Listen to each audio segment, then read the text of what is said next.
안녕하십니까, 여러분. 오늘부터 4일 동안은요, 해상운송 전형 조건에 대해서 말씀드리도록 하겠습니다.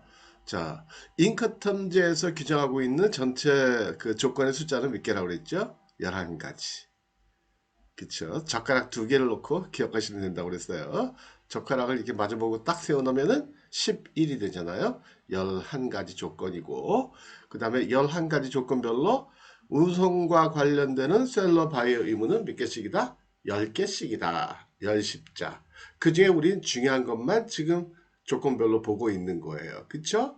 그래서 뭐 비용이나 책임이나 아니면 또 수출입 통관이나 그다음 보험이나 운송 계약이나 뭐 운임의 지불이나 이런 것들 중요한 것만 지금 보고 있는 거예요.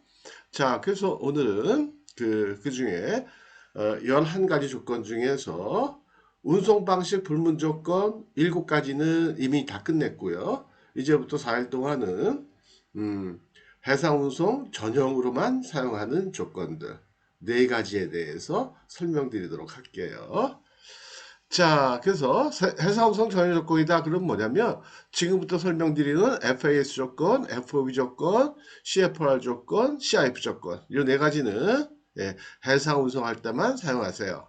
그러니까 항공으로 운송할 때는 수출품을 항공으로 운송할 때는 이런 조건들은 쓰지 마세요라고 권장하고 있는 거예요.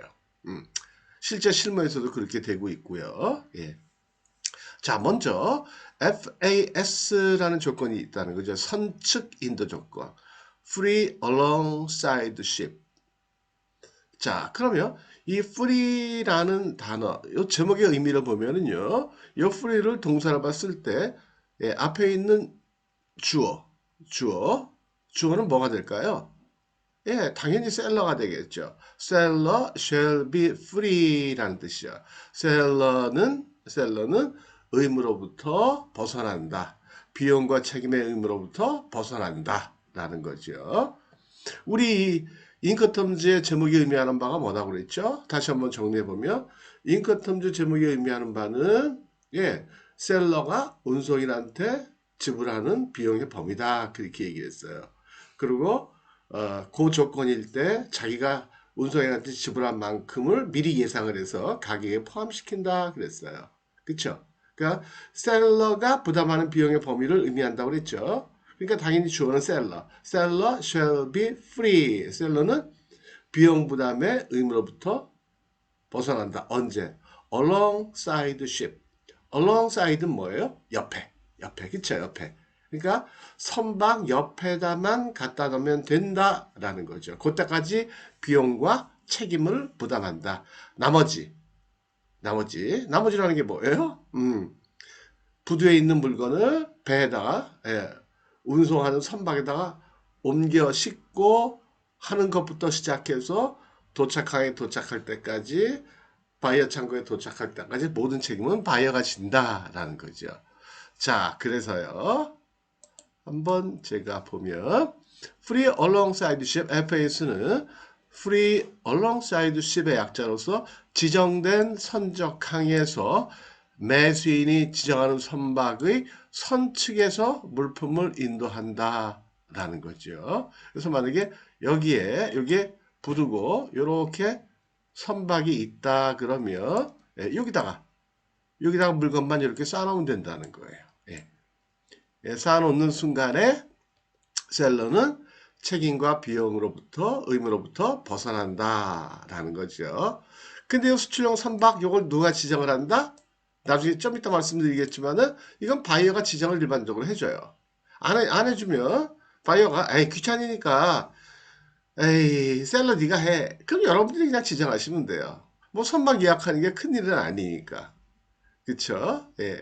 그러나 원칙대로 하면 바이어가 지정해서 여러분들한테 통보를 해요.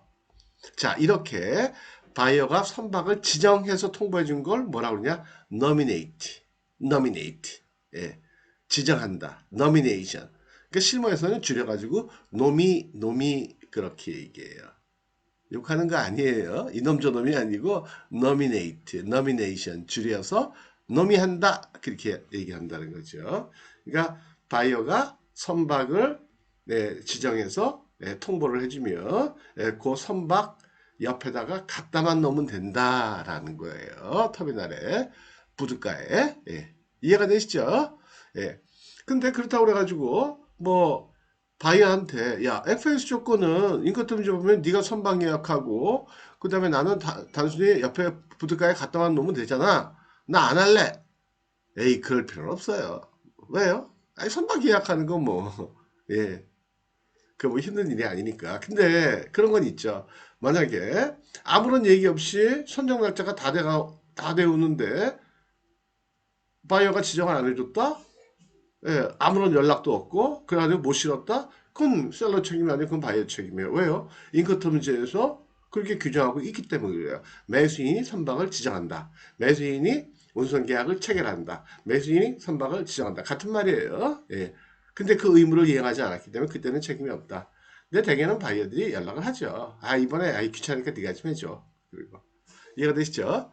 그 다음에 위험과 비용의 분기점은 어디냐? 말씀드린 대로 선측이다. 그 다음에 비용과 위험의 분기점이 같다. 선측에서 끝난다라는 거예요. 선측에서. 그래서 배에다가 크레인으로 배에다가 올리는 그러니까 뭐예요? 그 저기 배에다가 선적하는 비용, 그다음에 선적하는 거에 따른 책임은 다 바이어가 진다라는 거예요. 이 중에 이제 alongside ship 선측이다. 수출용 선박을 얘기하는 거예요. ship이라는 거는 ship. 음.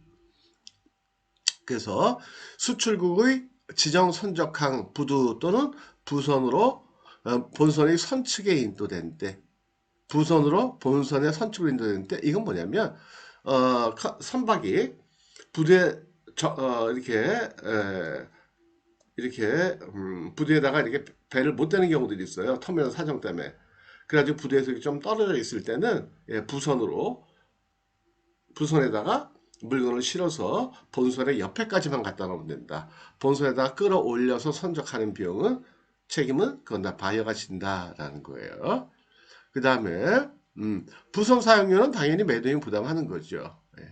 그렇죠? 선측까지라고 그랬어요. 선측 가기 전에 부선을 사용해야 되잖아요. 그죠? 선측까지 가려면 이해가 되시죠? 그 다음에 수출 통과는 매도인, 수입 통과는 매수인. 수출입 통관의 원칙이 어떻게 된다고 그랬죠? 예, 수출 통과는 수출상, 수입 통과는 수출상. 근데 예외적으로 EXW는 수출 통과를 다 매수인, 바이어가, DDP 조건은 수출 통과를 다 셀러가 한다. 그렇게 얘기했어요. 그 다음에 매수인의 임의보험이다. 그래서 FAS 조건도 보험은 원칙이 뭐예요? CIF나 CIP를 말고 제외한 나머지 모든 9가지 조건들은 셀러 바이어 모두 해상보험에 가입할 의무는 없다라는 거죠. 근데 실무에서는 위험하니까 들기는 드는데 누가 들으냐? 해상이나 항공 운송에 대해서 책임을 지는 사람. 근데 FAS 조건 같은 경우에는 셀러는 어떻게 하면 책임져요? 선측까지만. 선적할 때부터 시작해서 항해하는 동안의 책임은 누가 져요? 바이어가. 그러니까 보험에 들면 누가 들어요? 당연히 바이어가 든다는 거죠. 이해가 되시죠? 그 다음에 운임 후불 조건이다. 매수인이 체결한다고 그랬잖아요. 그렇죠? 운송계약을 체결을 하고 그러니까 당연히 매수인이 물건이 도착한 다음에 수입국에서 운임을 지불하게 돼요. 그래서 운임이 후불이다. 매수인이 수입국가에서 운송인과 운송계약을 체결한다라는 거예요. 그래서 그 다음에 이제 노미네이트 해준다고 그랬죠. 노미네이트, 노미, 이 쓰는 게 어려우니까요. 여기까지만 쓸게요. 노미네이트. 에이, 다 써야 쓰는 김에.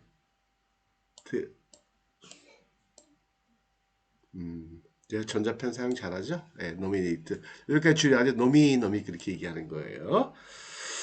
그래서 바이어가 운송계약을 체결하는 경우 그거는 다 노미네이트다. 그러니까 예를 들면 이 조건과 F로 시작하는 조건들이 있죠. 예, F 조건 세 가지, 이 조건 하나. 이거는 바이어가 다 운송계약을 체결한다라는 거죠. C 조건, D 조건은 누가 체결한다? 그거는 셀러가 체결한다. 그렇죠? 운송비를 셀러가 지불하도록 돼 있잖아요. C 조건, CIF나 CFR이나 CPT나 CIP나 DAT나 DPU나 DAP나 DDP나. 그쵸? 예. 잘 기억하세요. 아, 여기 써놨네. nomination.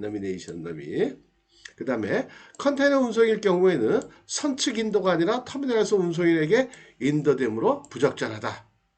예. 그래서 컨테이너 운송할 때는 잘 안 해요. 사실 이런 이유가 아니고요. 컨테이너 같은 경우에는 선측에다가 물건 쌓아놨다가 나중에 한 번에 싣는 게 아니고, 예, 하나하나 옮겨가지고 바로바로 실어버려요. 그래서 FCA 사용을 권장한다 그랬는데, 예. 사실은 뭐 실전에서는 이거는 신경 안 쓰셔도 돼요. 그리고 FAS 조건은요. 사실 저도 안 써봤어요. 왜요? 그렇게 수출 많이 했다며 왜 안 써봐요? 그건 왜 그러냐면 이거는 제품이 되게 그 벌크 화물일 때 그때 보통 쓰는 거예요. 그러니까 석탄이나 시멘트나 뭐 이런 것들 있잖아요. 그럴 때 이제 부둣가에 쌓아놓고 한꺼번에 이제 옮겨 싣잖아요. 그래서 일반적으로 컨테이너 화물 이런 것들은 쓰지 않아요. 예. 그래서 아마 여러분들 거의 쓴 적이 없을 거예요. 예. 앞으로 쓸 일도 거의 없고. 예. 그럼 어쨌든 이것도 이제 11가지 조건 중에 하나니까 설명을 해드렸고요. 자, 이렇게 해서 오늘 강의를 모두 마치도록 할게요. 자, 오늘도 즐거운 날 되시고요. 네, 행복하시고요. 예, 마치도록 하겠습니다. 네, 감사합니다.